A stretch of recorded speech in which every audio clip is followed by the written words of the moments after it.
Welcome to Not Quite Right. My name's Ed. And I'm Amanda. It is the Shortlist episode. Yay! So in this episode, we're going to be announcing the shortlist, starting with our wildcards. And as always, we'll be reading prize-winning stories.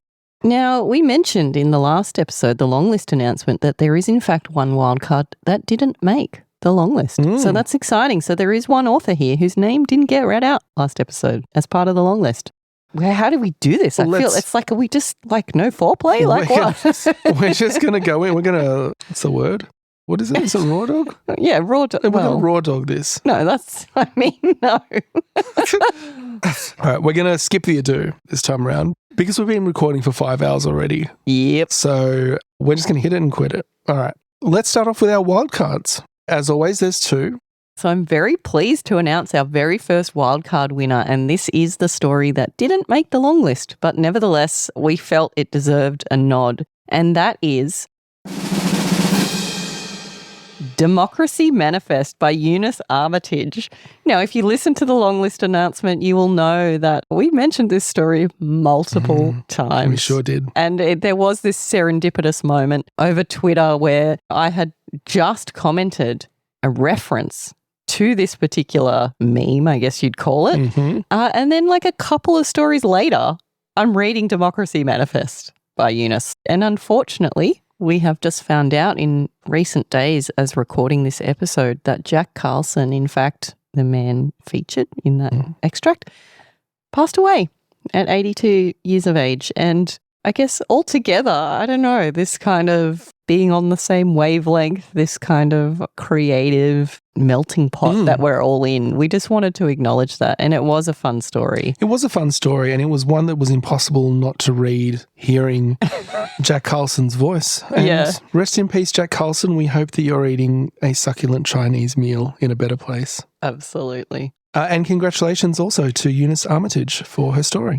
I just wanted to point out, though, that it wasn't the only story where there was a police officer interrogating a suspect who was speaking like Jack Carlson. So I don't know if the others were also inspired by him or if it's just something we imagine that people do. It's in our collective conscious. Apparently. And in fact, there was one story 2 stories later in the same batch that had that exact same theme, which is quite funny. So again, we're all on this weird wavelength. What's that about? I mean, somebody do some scientific research about that. That's weird. And funnily enough, it's not the last story in the shortlist to reference a limp penis. Or a penis of one sort or another. So congratulations, Eunice. You'll be receiving a cash prize of $50 Australian. And our other wildcard recipient this time around is actually a former winner, the winner of the January Not Quite Right prize. Athena Law with her story, Fridgerton, A Love Story. And Athena very narrowly missed out on the shortlist. Which, in hindsight, I'm kind of relieved it was Athena because I don't feel so bad now. Yeah. She's won before. She can handle it. But yeah, you were on the shortlist, Athena, and you got bumped. So that's tough, but I'm sure we you can did handle like it. the story. We did. We both liked it. And I have to say, in terms of technical skills, very well executed. Nice, clear, well written. So all of that, tick, tick, tick. Let's get to the shortlist proper then. So our first honourable mention, which has the huge honour of bumping a previous prize winner off the shortlist, but which is otherwise in every other way, shape and form dishonourable, is The Easter Bunny is Coming by Tabby Hunt.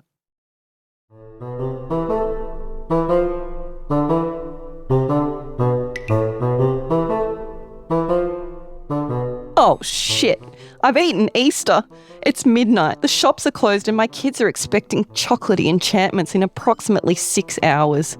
Oh, God, I've stolen their happiness. I wish the bloody Easter Bunny was real. Quelle surprise, sighs my cat. I stare at the ground. Well, there remains but one choice, he says, and without further ado, he extends a claw and slices through the very fabric of my kitchen universe. What the? Oh, settle yourself. If you can conceive of my supernatural speech, then this lies within the bounds of your brain, says my cat. Now, in you go. You're not coming? I ask. I'm not the one who has been wayward. He gives me a shove and I'm suddenly somewhere else entirely. A damp, earthy smelling tunnel carved out of warm, yellowy brown rock. A line of people stretches ahead of me. Some are silent, some are crying quietly. A pinched-looking woman in front of me turns around. Did you steal their eggs too? Before I can answer, an impossibly large rabbit appears beside us. Silence, he snaps. We comply. After 2, maybe 3 hours of slowly shuffling forward, God, I'm thirsty and I really need a wee. I catch sight of a large circular wooden door. People go in, one at a time. They don't come out. Fuck. An hour or so later, it's my turn. I'm visibly trembling as I step through the doorway. Inside is a burrow, sparsely furnished, but nonetheless cosy. A handsomely formidable rabbit stands before a roaring fire. You're not... I am, he sighs, forced into existence once a year by a sharp increase in belief. Ah, the children. No, it's you lot. Pathetic parental porkers in their last resort desperation. Every single time. I'm sorry, Let's get to it. What do you give me for the eggs? What do you want? The Easter Bunny takes my... Fuck. The Easter Bunny takes my hands, pulling me towards him. Then one paw pushes me down until my legs fold and my head is level with his groin. You've got to be fucking kidding me. Sometime later, I find myself back in the kitchen, just as sunrise smiles at the window. I fling myself through the back door. Delightful frosted bunny prints lead up the path and across the lawn. The entire garden is twinkling with the most gorgeous chocolate jewels, and there's a basket of cheeping chocolate chicks on the picnic table. It's beyond magical. Is that chocolate rimming your mouth? My cat titters. You knew, you piece of... Obviously, says my cat.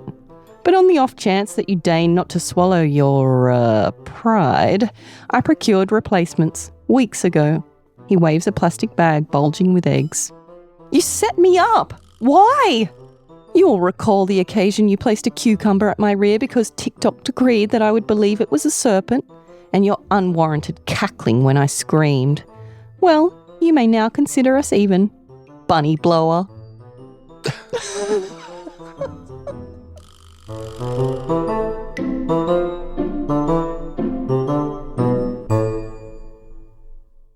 Is that how it ends? Yeah, bunny blower. Okay. Quelle surprise. Quelle surprise. So why did this one make the cut over Fridgerton? I mean, I think it was hard to pass up the bunny blowjob. Yeah. I mean, you've got to give Tabby Hunt credit here for... taking us to a very bizarre place. I found this story, on first reading, I was so shocked. I don't know how you listening are feeling about it. I mean, maybe we gave you a bit of a primer to it in the past episode when we were hinting at it, but I'm like, what the fuck did I just read? That was my reaction. And I love that I had that reaction. We're reading so many stories and we've talked about some of the tropes. And then you get this and it's like, I am never going to be able to unsee that story. Now I feel actually bad about eating my kids' Easter eggs. Yeah, you're going to be thinking about this story every Easter. Yeah, I love a story that doesn't self-censor. Yeah. You know that she would have thought, oh, should I write this? Is this too much? And I'm glad that you didn't decide that it wasn't too much and you just kind of went with it. And now you're in the shortlist. And well done. I want this comp to be a safe space to really lean into those wild ideas. And I know we call ourselves not quite right. That doesn't mean I want every story to be a bunny blowjob, right? But I guess for both of us, what we wanted to reward here was just that risk taking. And it was funny and it was memorable. So congratulations. Honourable, dishonourable mention to you, Tabby. Our second honourable mention is Off-Road by R.C. Barajas.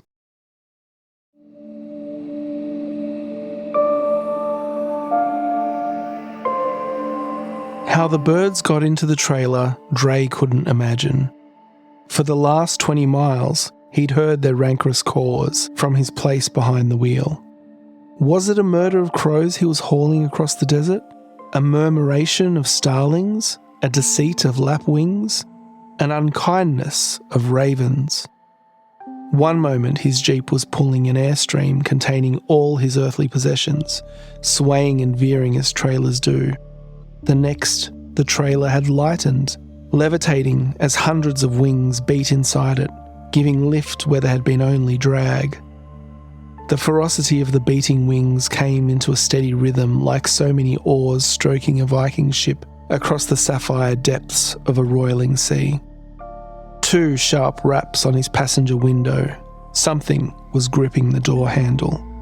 A black pupil dilating in an amber orb was eyeing him imperiously, grey feathers vibrating with the uneven pavement. Dre veered dangerously, but the trailer rose and compensated, the synchronised wings beating to level them smoothly back into a forward trajectory. The creature rapped again, and Dre lowered the window. First came the pointed head, the golden stiletto beak tucked back into the long neck, which stretched suddenly forth, adder-like, upon rounded shoulders, feathers mottled as the sky before a storm. The imposing body followed, squeezing through the opening, then falling with a thump onto the passenger seat, long knobbed legs in a scaly tangle, knocking Dre's coffee cup from the caddy. "Pull this inelegant contraption to the perimeter, human," cried the bird, fixing Dre in the crosshairs of its monocular gaze. Dre cranked the wheel and hit the brakes, showering the road with loose gravel. Again the trailer lifted gently and alighted only when the jeep had come to a standstill on the lonely stretch of road. The bird shuffled himself about on the seat until he balanced with a haughty decorum. So tall was he that his neck coiled like the U-bend of a toilet, yet still the top of his tufted head brushed the ceiling. "I am Indicus the inimitable, heron of vengeance," he cawed. "My siege of brethren comes with a single purpose, to purloin, to decamp with your camper." He cocked his sleek head at Dre's confusion. "We seek shelter from the destruction you and your kindred have unleashed. Our marshes and streams forever be fouled. We shall use this structure as nursery for our chicks, hospital for our sick, and as a church where we may pray for your demise." From the trailer came a unified thrumming of wings, the stamping of hundreds of scaly feet. Indicus blinked and would have smirked had the pointiness of his beak allowed it. "Unhook the tethered carriage, human," and fast as a fish, Indicus held his razored beak to Dre's throat. In the empty stretch of road littered with his possessions, Dre watched as his airstream, now filled with a siege of herons, Indicus the inimitable at the fore, lifted and took gracefully to the sky.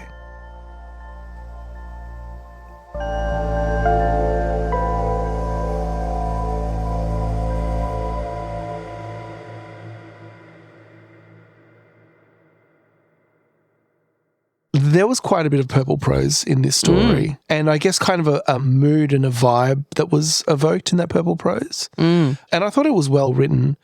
I think you and I both had a kind of reaction when the crow started speaking. Yes, a little bit jarring. Yeah, but I think for me it was saved in just the commitment to the absurdity of this scene of basically taking this camper and flying away with it. I really did like the visual that created.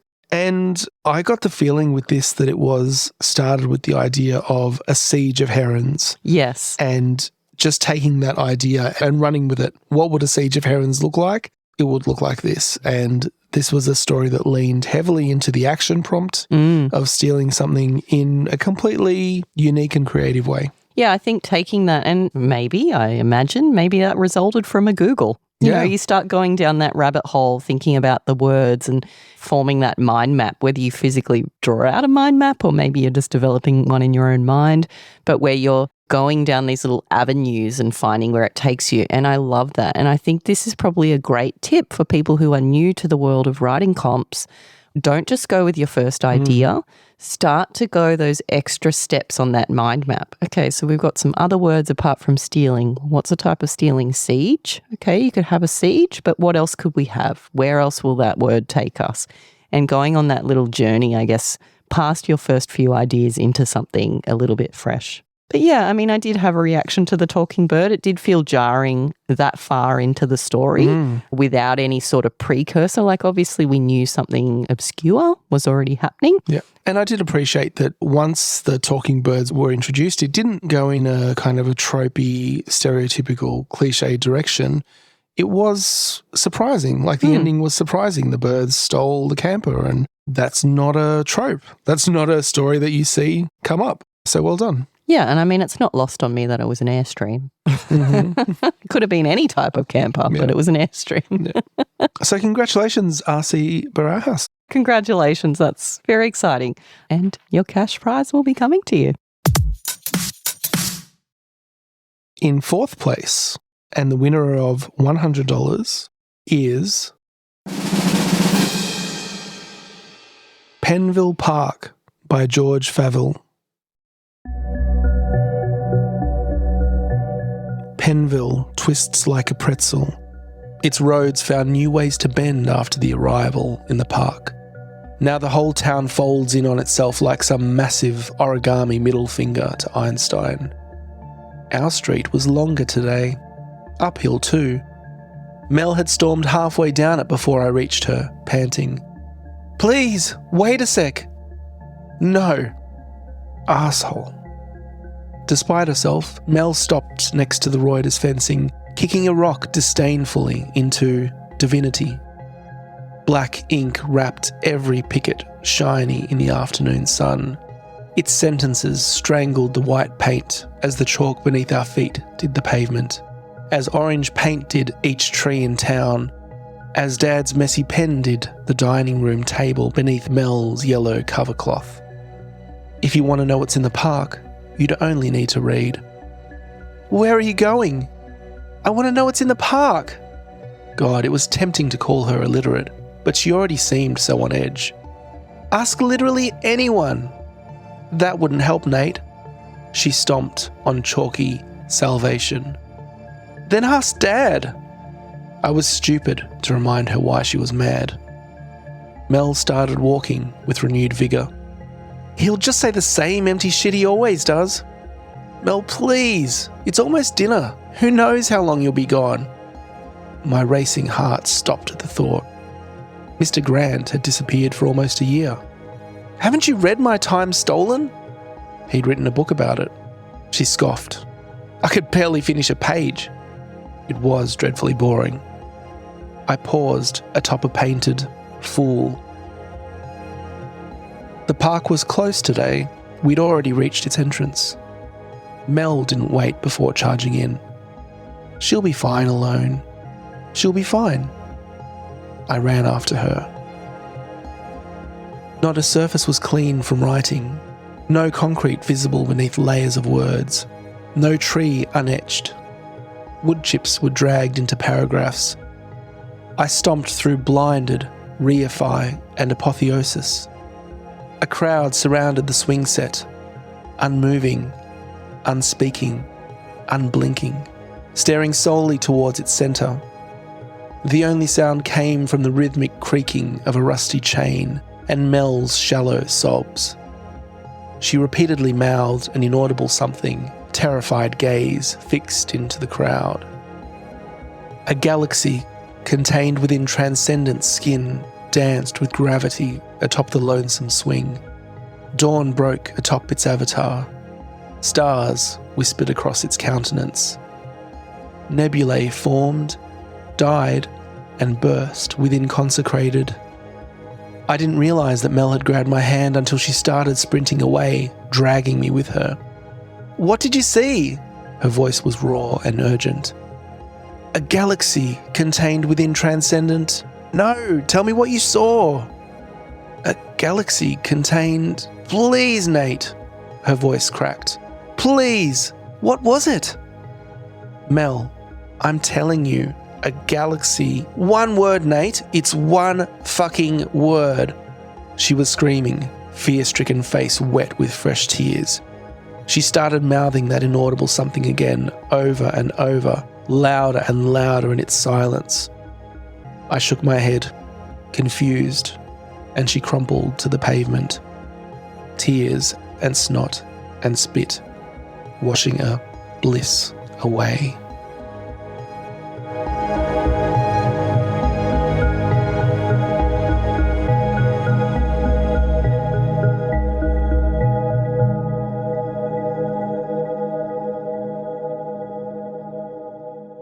I found this story really intriguing. That's the word. Yeah. There are questions here that are not answered. Maybe heavily implied, but not answered in any concrete way.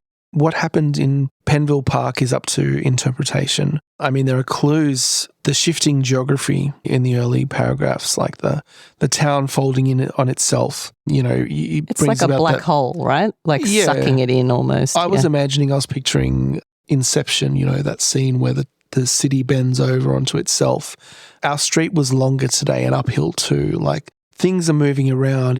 The intentional use in the first paragraph of the arrival in the park and, you know, calling out Einstein. So are we talking about aliens? Are we talking about God? Are we talking about some other supernatural entity here? And it's definitely implied. And I don't think it comes across as well me reading the story as it would if you read the story yourself, because you can see the words that have been selected there, words like divinity, words like salvation, words like bliss that are written all over the town. There are some other elements in here that I also wasn't 100% understanding. There is this reference to illiteracy, right? There's the words written down and the fact that the character Mel doesn't really pay attention to the words. She sees them, but she's asking, what are we going to see there? And Nate responds, well, you're an idiot. Like, it says right there on the sign what you're going to see. And he sees whatever it is and he puts it into these words about a galaxy contained in whatever, and still she doesn't understand. She wants to simplify it. So I feel there's some deeper kind of meaning in all of that I'm not quite getting. Yeah. But still, it's I find it quite a compelling little scene, and there's a lot of links in there. And I called it out in the last episode. I really like the use of the purple prose there being kind of that central mystery, being something that is perhaps impossible to put into words. Well, I just wonder then, I guess one of my questions, you're talking about God or aliens. I was like, is the purple prose the thing that's on the swing somehow, whether that's like the word purple or like purple prose as an entity potentially? And look, I feel like an idiot saying this. I feel like I'm just not picking up what you're putting down with this story because I want to know and I want to connect with that. I want to understand. But I don't know, would I be disappointed if I knew the answer? Maybe. Like, if the answer was just God, I think I'd be like, oh, righto. Yeah. You know what I mean? Like, part of it is the mystery. But there are other mysteries in this story that I feel would have benefited to be more clear. Like, what's the deal with Dad? Like, what are we talking about here? And you're saying she's illiterate. What are you getting at there? And there's also this reference to the book, My Time Stolen. So there's something there about time and like maybe that it's a time suck to go into this kind of vortex of these words, but not really ever sort of completing that thought in a way that we can latch onto. It's just kind of left hanging. But having said that, like, it's gripping, it's engaging, and the words are beautiful. Like, even just the whole town folds in on itself like some massive origami middle finger to Einstein. Like, I just love that. You can just fully picture that, I guess. And that sentence has never been written before. Yeah. You know what I mean? And I love that. It's very original. But what this story also evoked for me, and there are a few particular lines that evoked this, but it's a picture book that we have at home called The Word Collector by Peter H. Reynolds. And it's about a little boy who collects words. I guess it's those beautiful words that he's collecting. So this is the line. So if anyone's read this picture book, I think you'll probably agree. Not a surface was clean from writing, no concrete visible beneath layers of words, no tree unetched. Wood chips were dragged into paragraphs. I stomped through blinded, reify, and apotheosis. So that sort of poetic phrasing to me was really reminiscent of this particular picture book where this boy is collecting these specific words from the world around him and writing them down. And I love that picture book. So it evokes this beautiful mood and this beautiful sort of view on words and what they really mean. And so I got that from this as well. But yeah, please email us. What's on the swing? What is it? Please. It definitely feels like there's more to this story, and maybe it was something that had to be cut down to the 500 words. I mean, do you even know what it is? Yeah. Like, or are you just getting like lost in your own world? You know, you can get lost in beautiful words like that. Yeah. There are a few too many things left hanging, but I would say that what is there was enough to capture my imagination. Agreed. Congratulations. Next up, in third place, winning a prize of $250, is Blurple by Roxanne Kubiak.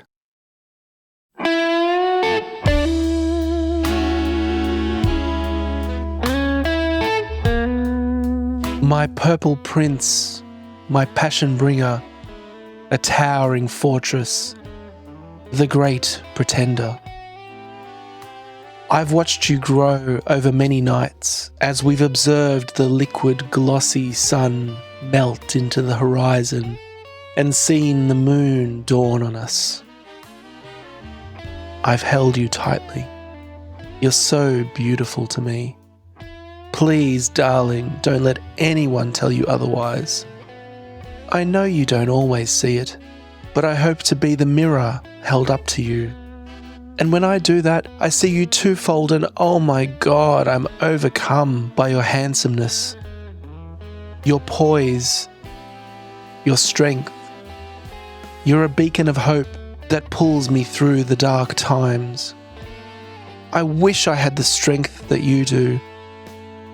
How do you cope with both the rough and smooth and come out looking as you do? I just don't understand you. You're a jam pot, an enigma, opaque and salaciously fruity.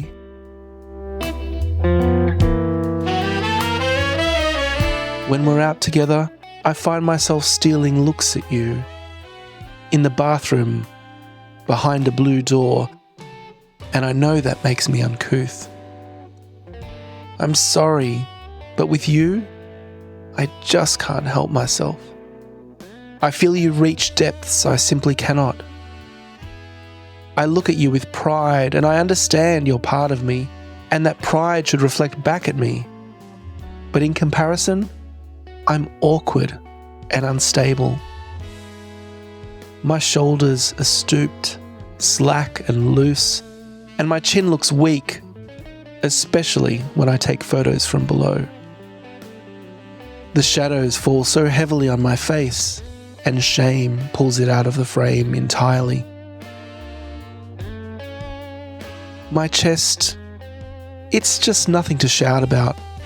It isn't carved with those inexplicable, undecipherable, logographic six-packs, the ones I've seen on the movie screens that are totally real and not just steroids and dehydration. I'm also short. There, I've said it. I don't even hit 6 feet. I'm completely out of the running.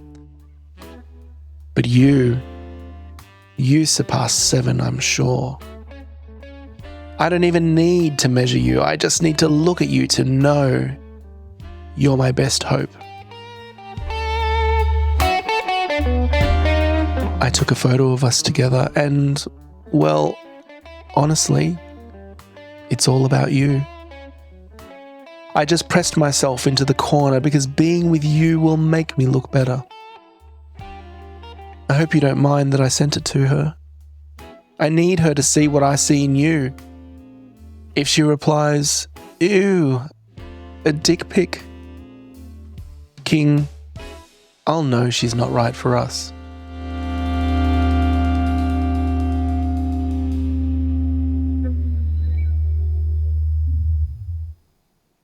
Wow. Thank you, Roxanne. Yeah, so I fought for this one. You did. You fought very hard for this one. I thought it was great, like for many reasons. Number one, the take on the anti-prompt and the whole purple angle. and just like someone who's so in love with their penis that they would dictate this ode to them. And I think in our discussions about this one, you kind of referenced that it was light on the story, and it is light on the story, but I think it's heavy on the character. And I think it paints this picture of a character in a way that I haven't seen this kind of angle done before. I liked, like I've said this before, like I really love the movie The Joker, the Joaquin Phoenix version, right? Where you're seeing this other side of the villain. It's like the villain origin story, and you sort of build this empathy. And like, this is building empathy for people who send dick pics. Yeah. And nobody has any empathy for people who send dick pics, right? I'm wondering if Roxanne got sent one too many and just cracked. But if so, like, way to crack in the most artistic way possible. It's hilarious. Just seeing this story from the other side is fascinating to me. One of the other things I really liked about this story is that even though it is very internal, there are a lot of little visual moments. So it feels a little more dynamic than it is. There's the moment of holding up a mirror, for example, which is a bit of a weird thing, but stealing the looks in the bathroom and all of these little there's double stuff entendres. Happening. It's not just thinking about the character, the penis. Yeah. It is also they're referencing action, and it's all leading to a real moment that happens, right? Like it doesn't just happen in their head. They send the picture and it's explaining why they sent the picture. And I think that's crucial. I think if we didn't have that moment of the sending of the picture, then it would really be lacking. I think it needed that to round it out as a story. But it was funny and it was shocking on the first read. And of course it's fun to reread it again and get all the little double entendres when you go back. But yeah, is Blurple the name of the penis? Maybe Blurple is the name of a penis that Roxanne has met. But look, I'm concerned because with Bunny Blower and Blurple together in one shortlist, I fear that we're going to sort of incite a certain demographic of writing. And I'm not against it, but it's not specifically what we're after is what I want to highlight. And I guess it's come out because of this purple prose anti-prompt that we've got a couple of purple stories in there. Well, my theory on the name Blurple is, Blurple is a combination between blue and purple. So purple representing the penis and blue is being maybe the owner of the penis who's a little bit sad and feeling blue. So blue and purple together. So this is like an Inside Out 3, Blurple. I don't want to see these characters in the next Inside Out movie. Could be a problem. Who would voice Blurple, do you reckon? I don't care to speculate. Go on. Look, I'd be remiss if I didn't say Timothée Chalamet. You want a bite of his Chalamet sandwich? And now we come to our second place story with a prize of 500 Australian dollars. And it goes to It's Heading for Earth, and spoiler alert, we don't stand a chance, by Dean Corey.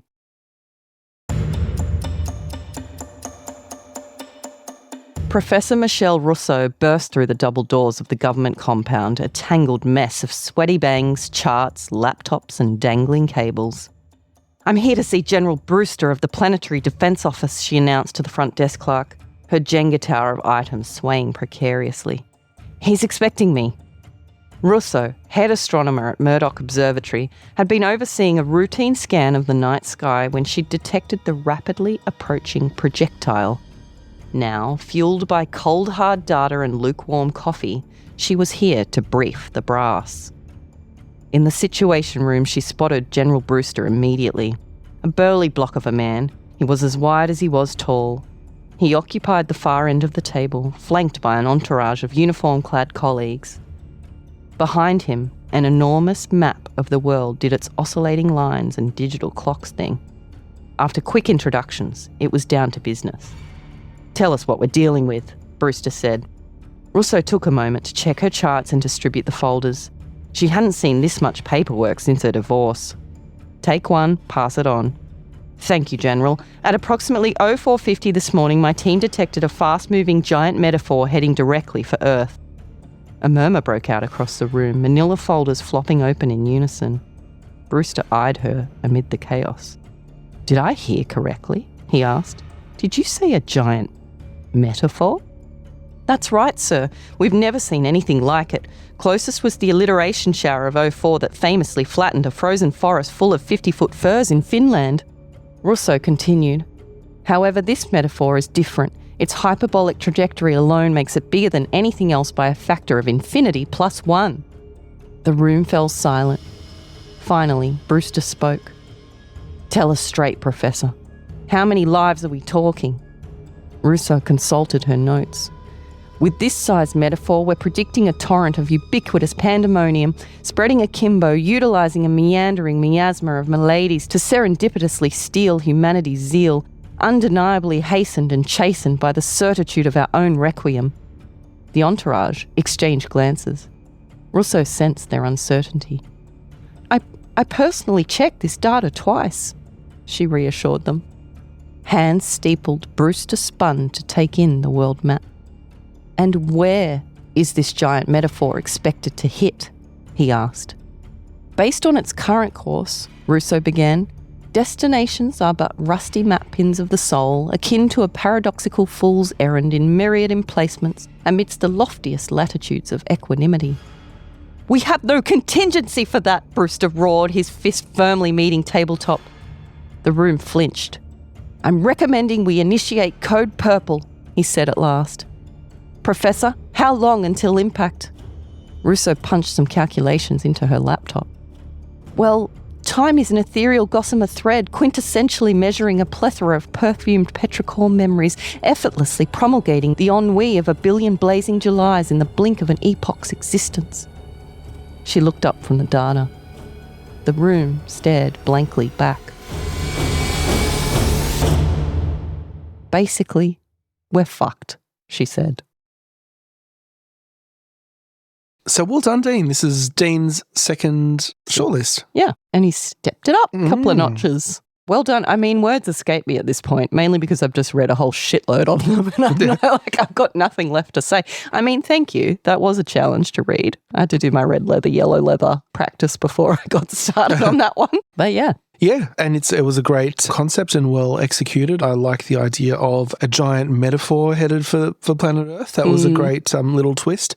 And it presented an opportunity for Dean to kind of dial up the purple prose in a way that made sense to the story. Yeah, absolutely. And I have to say, when I first read this, I was laughing out loud the entire time. And every line to me just got funnier and funnier to the end. So I really enjoyed reading it. I think it's good fun. I think Dean's developing a bit of a reputation for the puns and the plays on words. So if you are a Furious Fiction contestant, because we know that Dean is one of the judges and, in fact, founding father of Furious Fiction, he loves a pun. So maybe try that next time you go for Furious Fiction. So congrats. Enjoy your money. What are you going to blow it on? Hopefully not a bunny.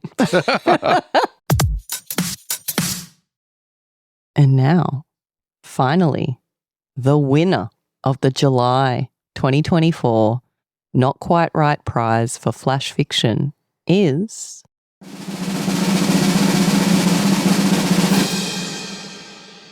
12 Jars by Autumn Bettinger.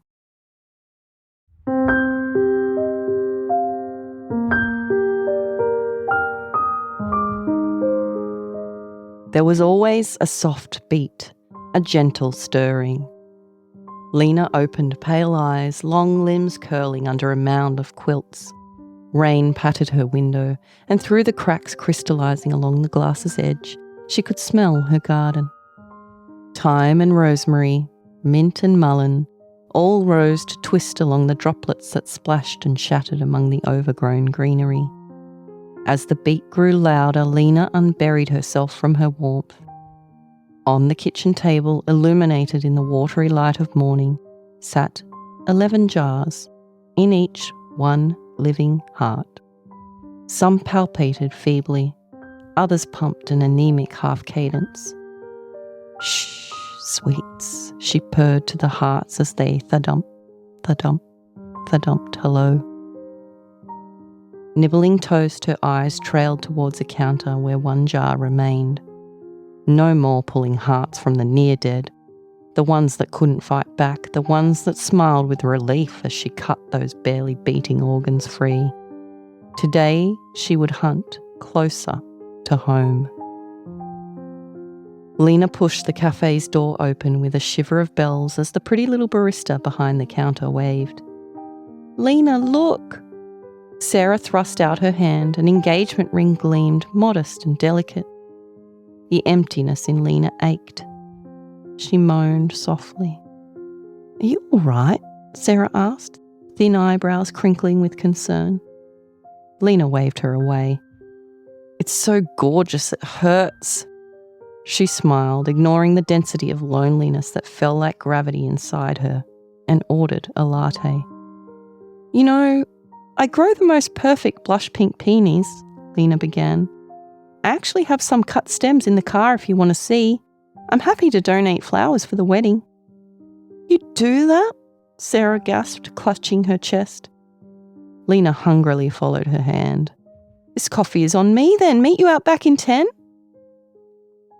Sarah fought, but Lena overpowered her with swift licks of her knife, ripping out that perfect love-subsumed heart. Blood now soaked the interior of her Subaru, a ruby wash of intention. Once home, Lena peeled off her clothes. The wound that ran from neck to navel was always slightly open, exposing the necrotic grey interior of her cursed body. Her own missing heart had been sliced out by the practiced hands of a man who'd whispered, "Love, love, love." She had not been as cruel as him in her search for a replacement.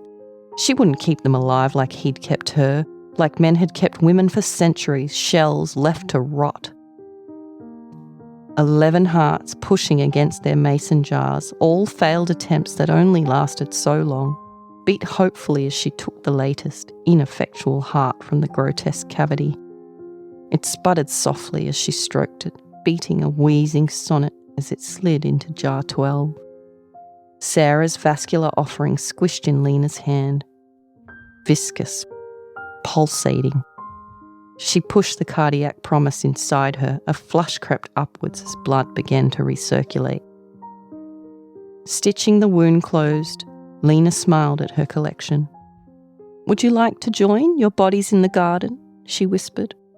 And they all, thudump, thudump, thudump. Yes.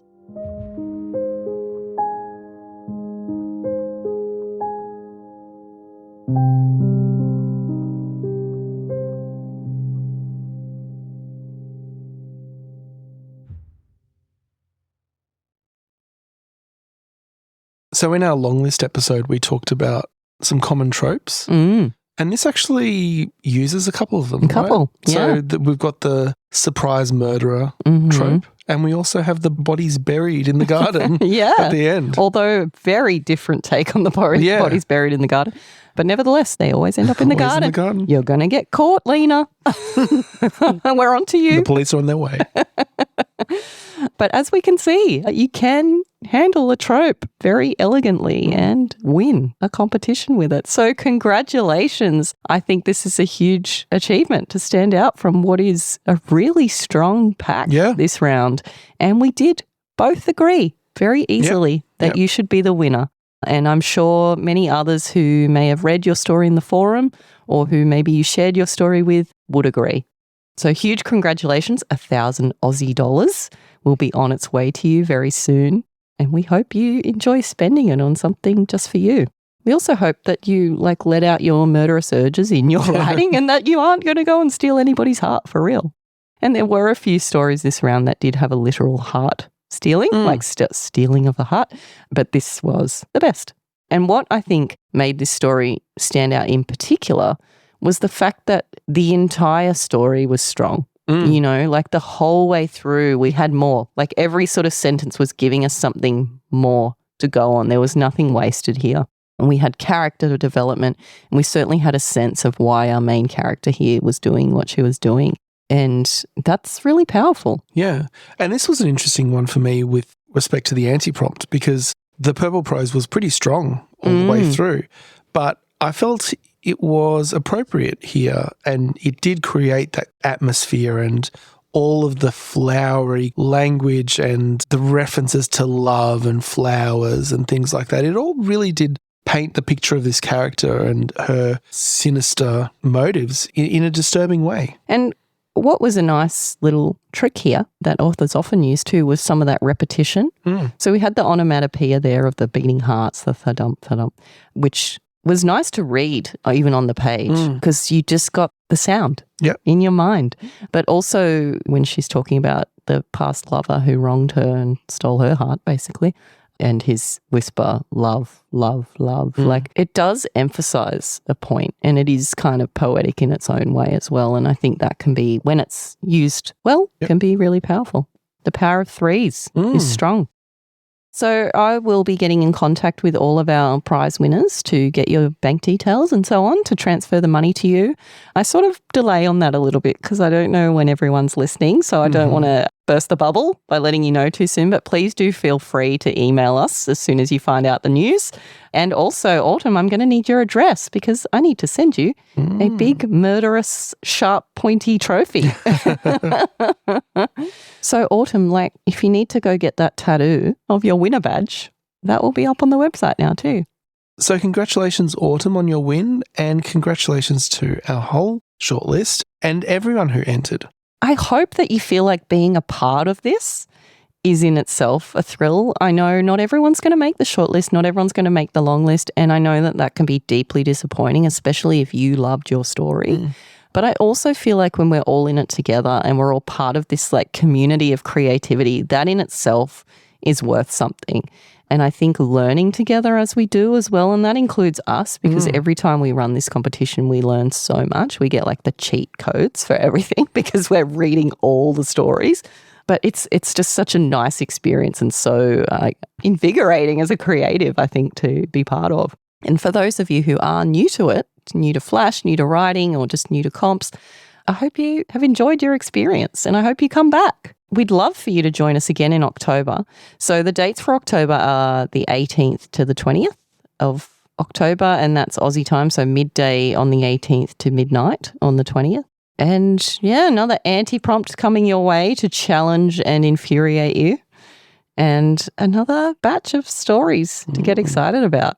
So please do join us. Jump on the website now, grab your tickets and start getting excited for the next round. I hope you're feeling a little more inspired by these beautiful stories that we've just read today. That's it for the July comp. We're looking forward to the October comp now. I'm sad it's over. Yeah. We still get to enjoy the critiques. We've also got the Daredevils to do as well. Yes. So those will still be coming through over the next number of weeks as we edit those episodes. And we also have another regular episode in the can that will come out at some point soon. And we want to get another regular episode out as well before the October comp. So stay tuned, and we hope you'll join us for those episodes because we have a lot of fun doing our regular episodes. They're really like the highlight for us. So until next time, ride on. Ride on. Thank you for listening to Not Quite Right. If you'd like to reach us via email or follow us on social media, you can find all the links on our website, notquiterightpodcast.com. That's WRITE. And if you enjoyed the show, we'd love it if you could leave us a 5-star review on your favourite podcasting app. Something doesn't seem quite right. Hey, bunny blower. Is that chocolate rimming your mouth? You're either a bunny blower or a Fridgerton. Like, there's no middle ground. There's no in between.